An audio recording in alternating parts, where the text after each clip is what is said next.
Well, my new friends. Today, I'm going to take you to the Ashanti region of the west coast of the continent Africa. In the big, deep forest of the Ashantis, a very long time ago, and I mean a very, very long time ago, so say my grandfather, lived the tiger. The tiger at the time was a very friendly tiger. How friendly? It's so friendly, yeah, you can stroke it and still count your fingers.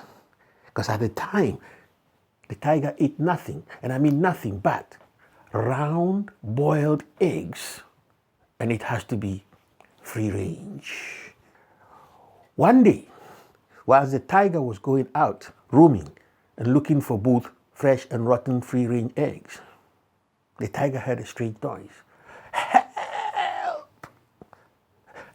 Help! The good tiger at the time looked up, looked down, looked everywhere. Far away in the distance, in the middle of the water, in the Densu River, drowning, was the most famous African magician. His name was That simple name, but you can't mention it twice in a day and not disappear. It was that powerful. He couldn't save himself. The tiger pulled the magician to the shore. The magician was so grateful. He was so happy. He decided to make a gift of a magic drum. The magician instructed that the drums should only be used once and once only every year, just like Christmas before Christmas, fully programmed. The tiger grew greedy and decided to program the drums so that all the baby birds in the area will be charmed into the forest to lay free-range eggs. It wasn't long before Christmas arrived.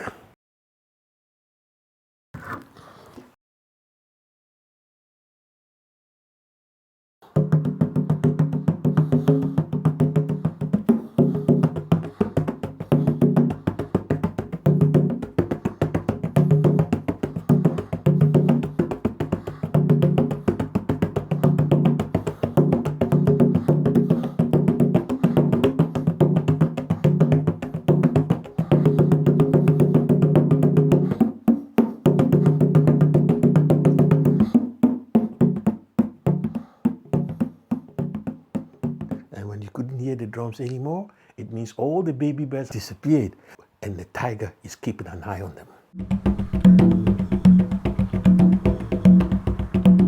The baby birds disappeared. The mama bird, the papa bird, the beautiful bird, the handsome bird, including the ugly vulture. They were very sad. They were very, very sad. The secretary bird, very tall, proud and brave, who could see very far, could see what was happening. They gathered all the new baby birds and told them, please don't go to the forest if you hear the sound of the magic drum. The wicked tiger will eat you up. They didn't have to wait long. Just like Christmas before Christmas, the bad tiger, the wicked tiger brought the drum out.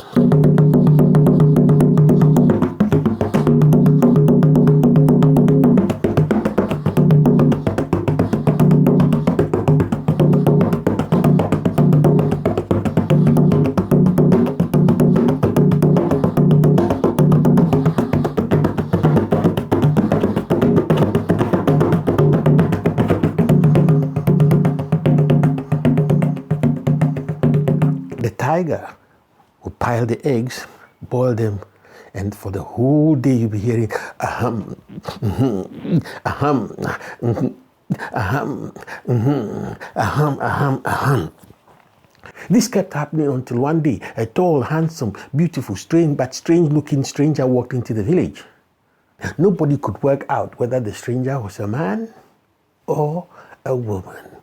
The stranger was in the market feeling hungry and wanted to buy something to eat. The stranger overheard people talking about the baby birds that have gone into the forest and the tiger is keeping them there as a slave. When the good stranger heard this story, he started thinking. The good stranger bought 6 eggs, fully boiled free-range eggs.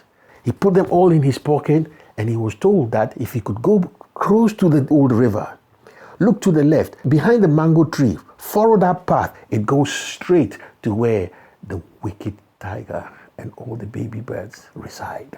Before he could get anywhere close to where the wicked tiger and the baby birds were, the tiger could smell the stranger coming. The tiger started moving to the left, moving to the right, and heading straight towards the good stranger. The good stranger was petrified, but brave. He dipped his hand into his pocket and took an egg out. Atiti, atiti, atiti, atiti, goroti, goro.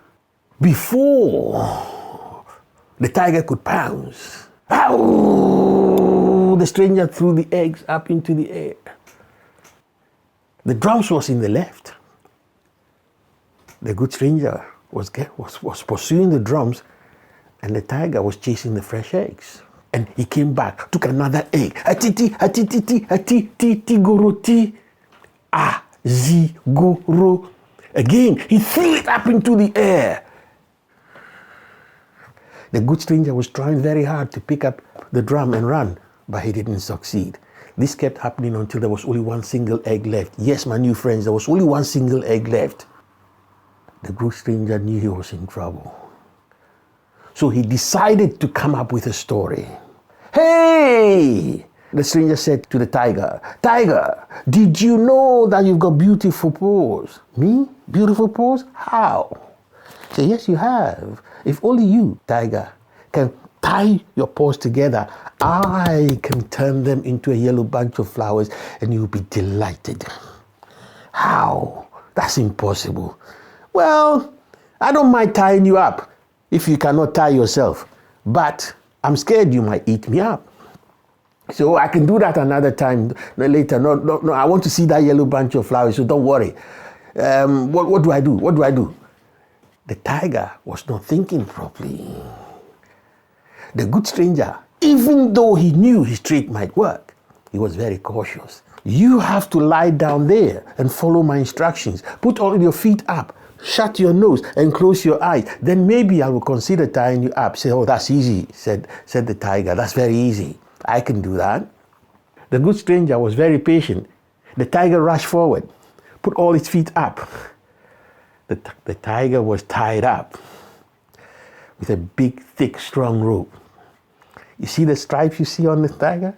That was the tying up.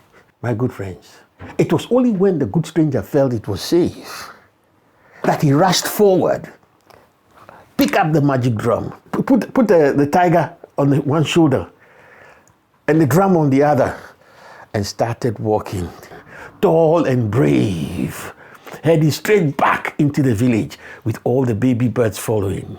The baby birds were free. The baby birds were so excited. And when I say they were so excited, my new friends, they rushed forward and rushed back. They went to the left and went to the right. People call it dancing on the continent of Africa. They kept hopping and flapping their wings. They kept hopping and flapping their wings. They were so excited that they were free. And before they knew it, they were up high in the sky. And that was the first time the birds actually felt the cold air on their backs, and they loved it. The birds then started gliding on the warm, cold air until they got to a place on planet Earth called Scotland. And that was the first time the birds had actually moved so many distance flapping their wings. Fortunately, when they looked to the left and looked to the right, they could see the grass was green. They knew that they would get food, just like back home. They had good food to eat. But after a while, they couldn't hear the sound of the magic drum. It was Christmas. Like just before Christmas. They knew they were far away from home. The birds then decided and remembered that if they could hop to the left, hop to the right, rush forward and rush back and flap their wings, and they turn around and glide on the warm, cool air, that should take them back home to the continent, my Africa. Thank you for listening.